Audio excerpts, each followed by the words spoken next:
IDFM Radio Anguin 98 de la bande FM, émission C'est-à-dire aujourd'hui avec deux réalisatrices. Nous allons parler d'un film, Nos Gazaran, c'est très bien. Donc on va déjà parler des réalisatrices. Elles sont deux. Il y a Doris Butignol, qui est auteure, réalisatrice et artiste multimédia.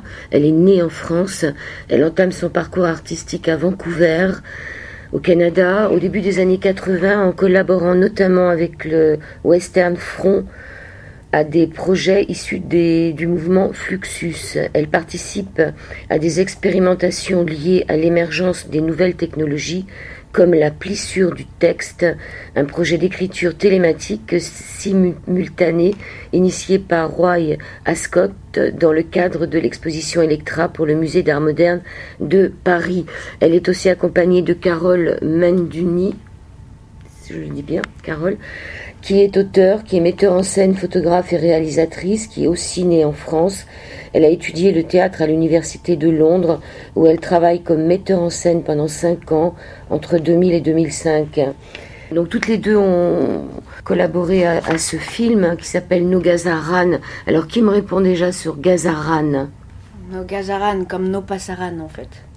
Nos Pasaran, ça renvoie à la guerre civile en Espagne. D'accord. Donc c'est un slogan qui a été repris par les militants anti-gaz de schiste. C'est du basque, non ?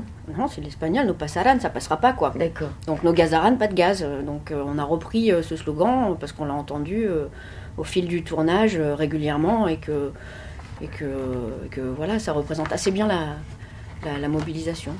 Voilà, donc ça ne parle pas de Gaza, parce que moi quand j'ai vu ça... Non, ça ne parle pas de Gaza, ça parle de gaz, le film en fait parle de gaz de schiste. Quand j'ai vu le nom du film, j'ai vu Gaza dans le film, parce que je ne parle pas espagnol.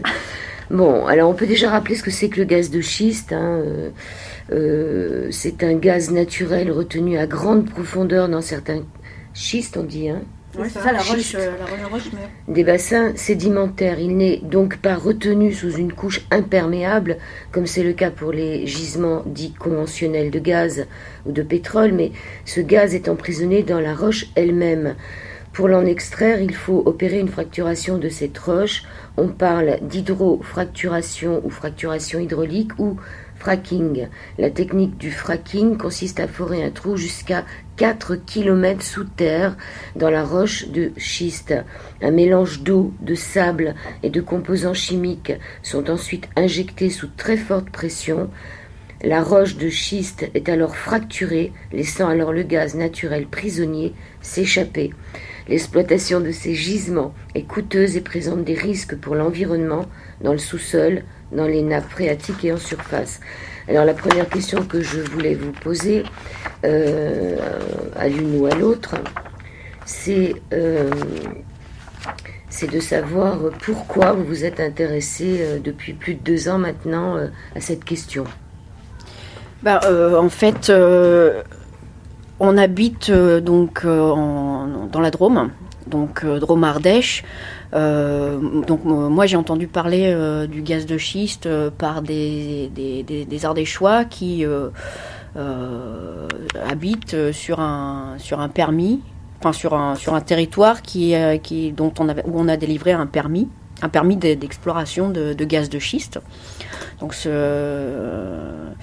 c'est parce qu'on habite sur un terrain qui est concerné. C'est ça, un terrain qui est concerné, qu'on en a entendu parler rapidement en fait. C'est vers quelle ville ? C'est Montélimar. C'est le permis de Montélimar en fait. D'accord. Le permis de Montélimar qui a été délivré à Total. Ils font du nougat, quoi. Ils ont envie de faire du nougat de la terre. Voilà, c'est ça. Donc, comme en fait, ces premiers permis ont été délivrés sur des territoires qui sont historiquement des territoires de résistants, parce qu'il y a un permis qui allait jusqu'à Nantes aussi. Nantes, c'est quand même le territoire de José Bové. Donc, je ne sais pas si on connaît José Bové. Voilà. Et puis un petit peu plus haut, donc quand même tous les Ardéchois qui sont très attachés à leur territoire. Les citoyens ces citoyens-là en tout cas se sont très très vite informés sur la question, des élus aussi. Donc donc chacun avec leur propre expertise, que ce soit scientifique ou hydrogéologue et voilà. Et donc on mobilisait rapidement, aussi grâce à des premières images du film Gazland de Josh Fox. On mobilisait les gens sur des réunions publiques. Il y a eu dès 2011, début 2011, plus d'une centaine de réunions publiques dans tous les villages ardéchois, dans le Gard. Alors c'est à ce moment-là que vous les avez rencontrés? Voilà. Et c'est à ce moment-là qu'on les a rencontrés, qu'on s'est informés nous aussi sur ces réunions. Et la première grande mobilisation, c'était en février 2011, qui a rassemblé 10 000 personnes quand même. C'est celle qu'on voit dans le film. Voilà, au début du film. Alors, vous avez donc rencontré de nombreux acteurs impliqués dans ce dossier, les mouvements d'opposition, les élus locaux, régionaux, européens, les experts juristes, les hydrogéologues, les médecins, les toxicologues, les ingénieurs, etc. Donc, qu'est-ce qu'il en est ressorti de ces investigations? On s'est basé sur le retour d'expérience américain, à savoir que l'exploitation du gaz de schiste est effective depuis plus de 10 ans, une bonne dizaine d'années aux États-Unis. Donc c'est vrai qu'on peut avoir un retour sur l'impact environnemental et sanitaire, malgré le verrouillage qui a été imposé par l'industrie gazière et pétrolière aux États-Unis. Parce qu'aux États-Unis, il faut comprendre que les habitants sont propriétaires de leur sous-sol, ce qui n'est pas le cas en France. Donc les gens qui ont cédé des droits d'exploitation aux industriels ont, pour leur grande majorité, je pense même pour la plupart, pour la totalité d'entre eux, signé une clause de confidentialité. C'est-à-dire que dès le départ, la parole était verrouillée et après ne pouvait pas, évidemment, se plaindre ou porter atteinte à l'image de la compagnie à laquelle ils avaient cédé les droits d'exploitation. Donc c'est vrai que c'est avec le film Gazland que les choses commencent à émerger, que nous on commence à enquêter sur cette histoire. Donc au niveau de l'impact environnemental et sanitaire, il y a très peu de doutes. Il n'y a aucun doute à avoir. Quand on se plonge dans le dossier, c'est catastrophique, quoi. Alors justement, les images qui ont été tournées aux États-Unis, c'est vous qui les avez prises ou ça fait partie de l'autre film? Non, alors les images qui ont été tournées aux États-Unis ont été tournées pour nous par des collègues canadiens.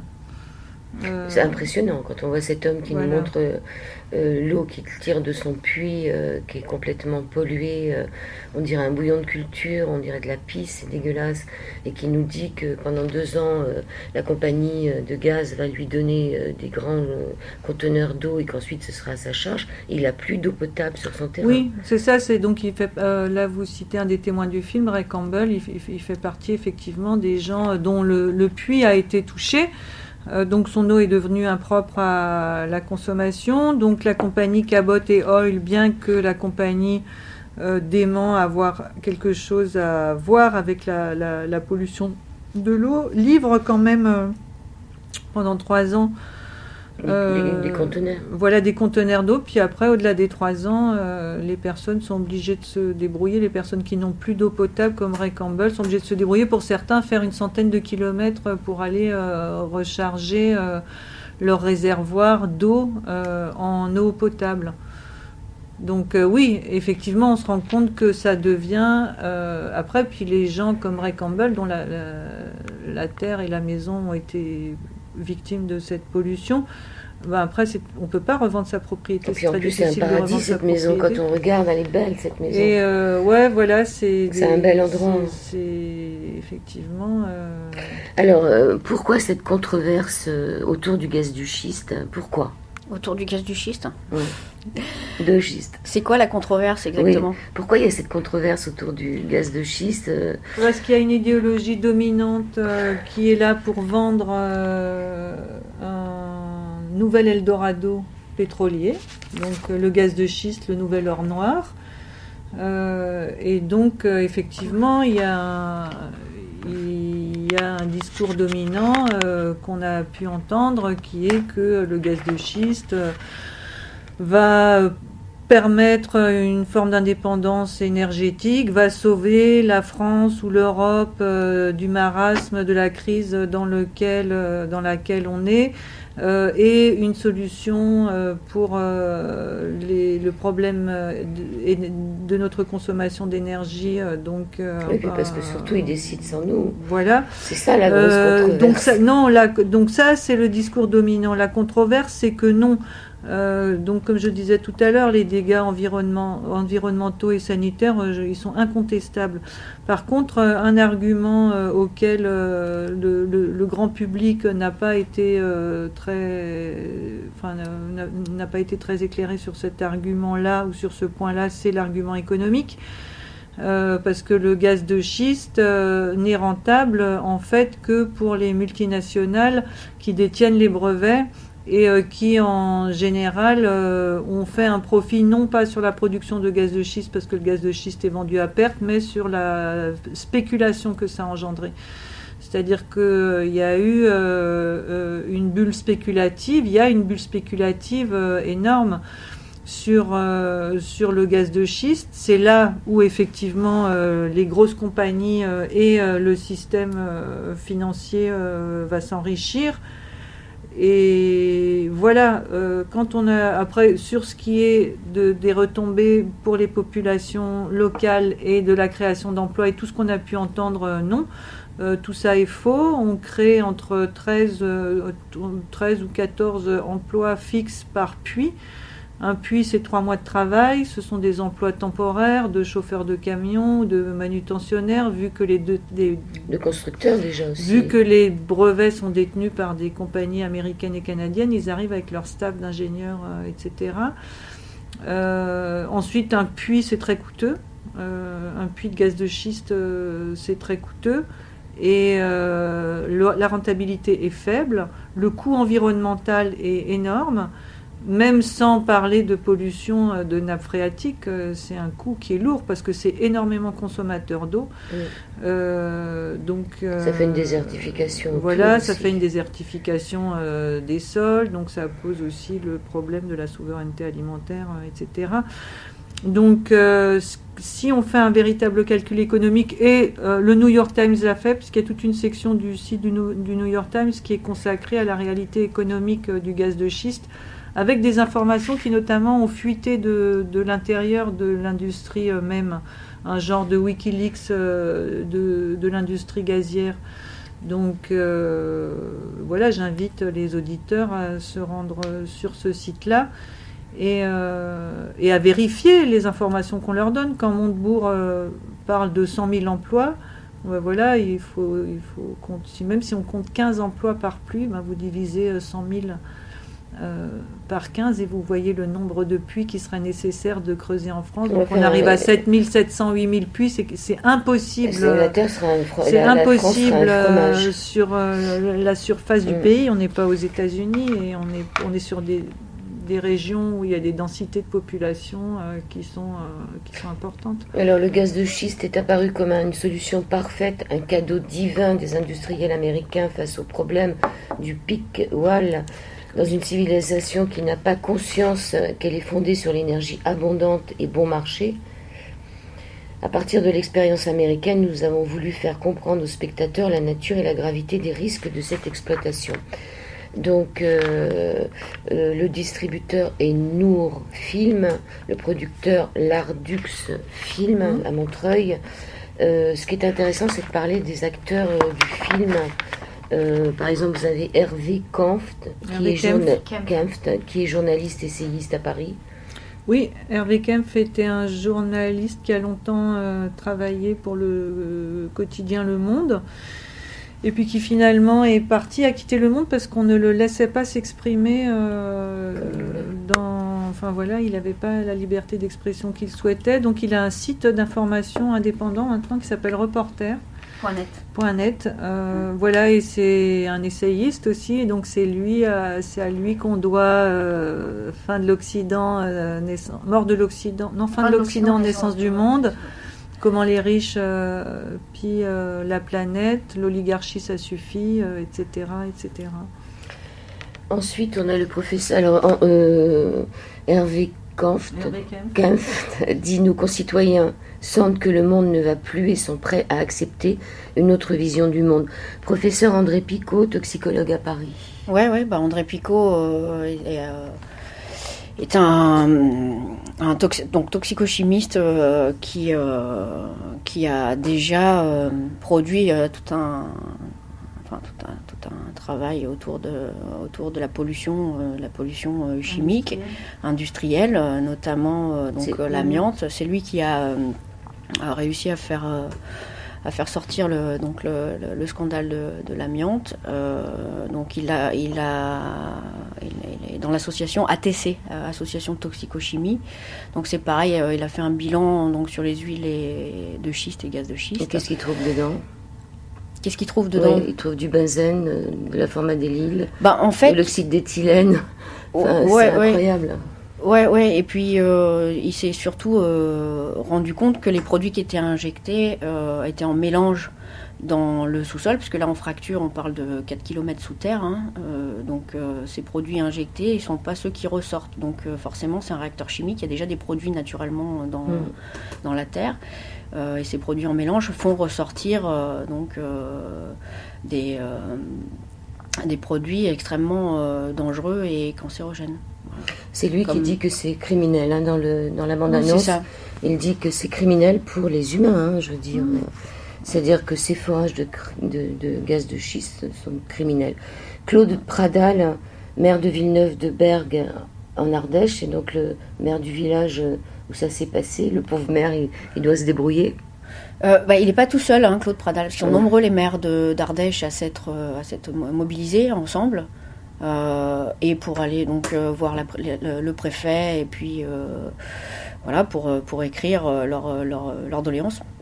Donc on a choisi Claude Pradal parce que c'est lui qui a pris la parole et qui a fait un très beau discours le jour de cette manifestation là où il y a eu 10 000 personnes sur sa petite ville, sur sa commune. Ils sont effectivement nombreux et pas qu'en Ardèche d'ailleurs, il y a des maires aussi dans d'autres départements qui ont pris des positions assez fermes et qui ont pris des arrêtés municipaux aussi, tout de suite, avant même que la loi sur la fracturation hydraulique soit évoquée, ils ont pris des arrêtés pour protéger les citoyens. Puis l'eau aussi, parce que... Alors justement, Claude Pradal dit, si ce projet ne comporte aucun risque, pourquoi nous l'avoir caché ? Pourquoi ces projets ont-ils été développés quasiment en secret ? Voilà de quoi réveiller le passé de rebelles de notre sud Ardèche. On rappelle aux auditeurs quand même, parce que tout le monde pense que le gaz de schiste, on n'en a pas en France, que finalement, il y a déjà, on n'appelle pas ça des dériques, je ne sais pas comment on appelle ça, mais il y a combien il y a déjà de projets de gisements, enfin de fracturation en France, de permis d'accorder sur place. Alors la carte des permis est consultable sur le site de la coordination nationale des collectifs anti-gaz de schiste. Je ne voudrais pas donner de faux chiffres parce que c'est variable. Il y a des permis qui continuent à être accordés. En tout cas, ce que les auditeurs peuvent retenir, c'est qu'il y a, ça concerne un tiers, je dirais, des terres en France, les permis de gaz de schiste. Et que notamment toute la région nord de Paris, la Seine-et-Marne, entre autres, est fortement concernée.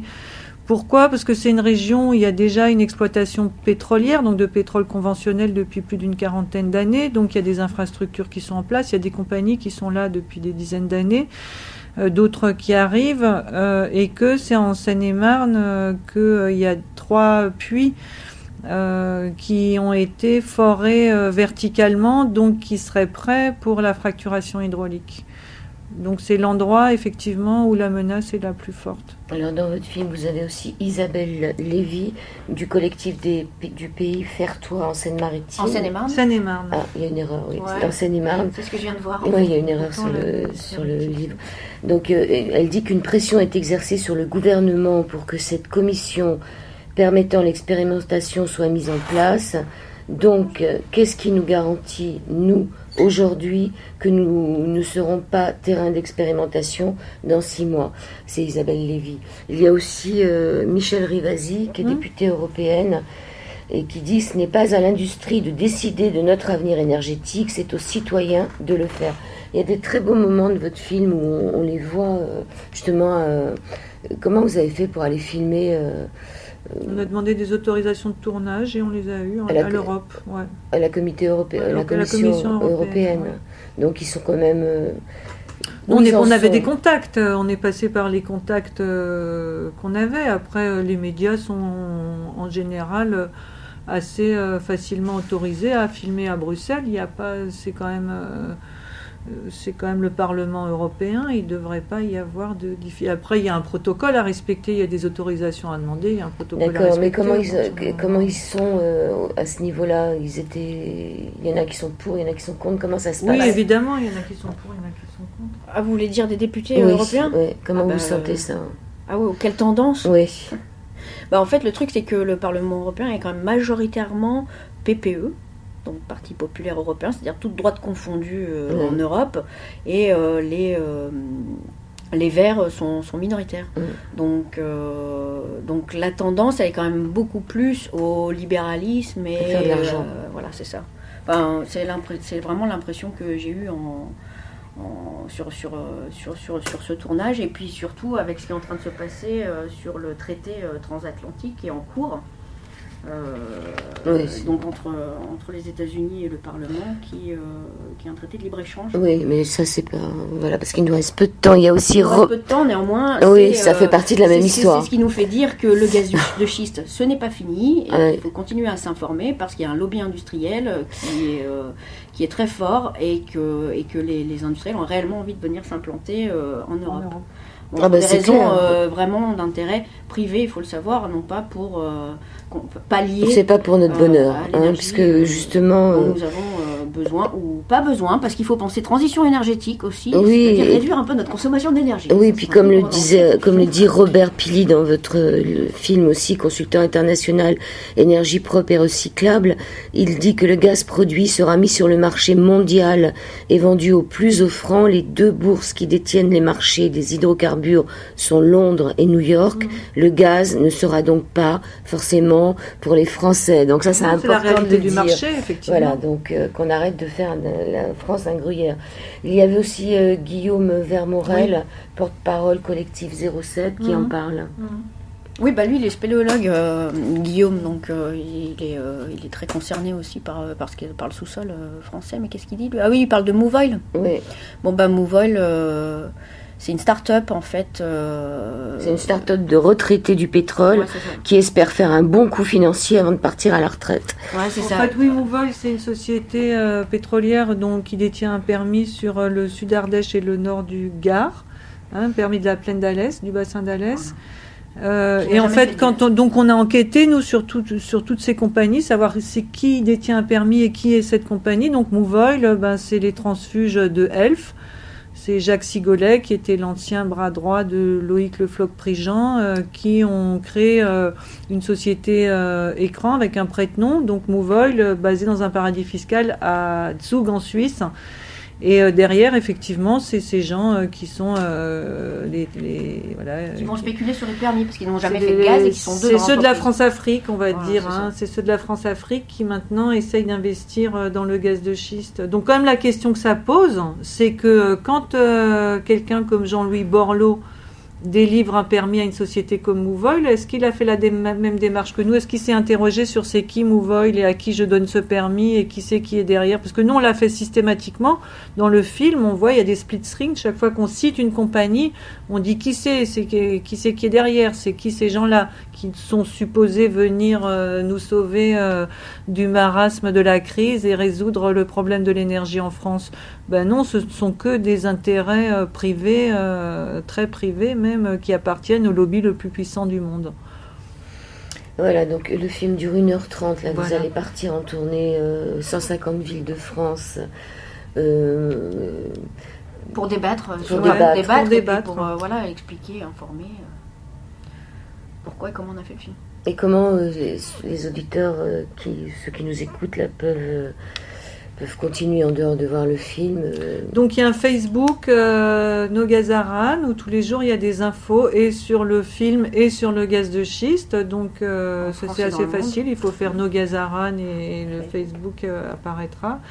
Après il y a des collectifs. Et après il y a des collectifs, donc si il y a le site national de la coordination des collectifs anti-gaz de schiste et il y a une carte de France avec le savoir si vous êtes sur une zone de permis, s'il y a un collectif auprès de chez vous, comment s'informer, parce qu'on peut peut-être on peut peut-être être dans une zone où on va nous faire des trous dans notre sol.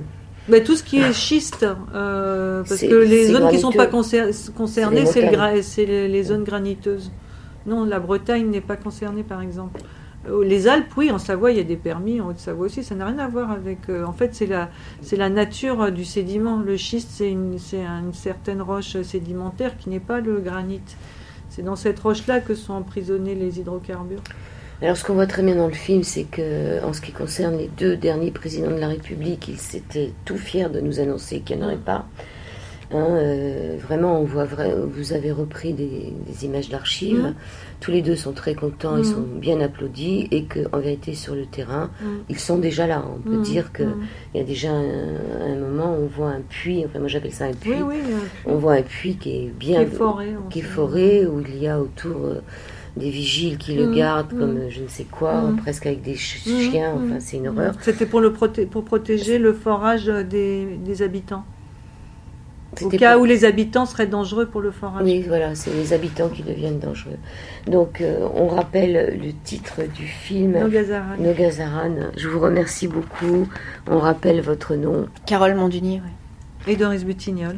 Et puis voilà, donc No Gazaran. Sortie le 2 avril. Le 2 avril. Sortie nationale le 2 avril. Dans un cinéma près de chez vous, forcément. Ouais. Et dans les films Nour Film, on aurait pu passer plus de temps parce que c'est important aussi cet endroit où nous nous trouvons qui fait un peu du film, on peut dire, qui dérange. Qui dérange parce qu'il faut... Soyons subversifs. Voilà, comme le dirait votre paysan, là, Georges Lorion, agriculteur à la retraite à Villeneuve-de-Berg. Oui, Georges, il est très subversif. Il n'est pas jeune, cet homme-là, Georges, et il dit, s'il y avait des forages dans la région, il y aurait la révolution. Voilà, les Français, on ne peut pas s'empêcher d'avoir des villages genre Astérix. Merci beaucoup. Merci à vous. Beaucoup.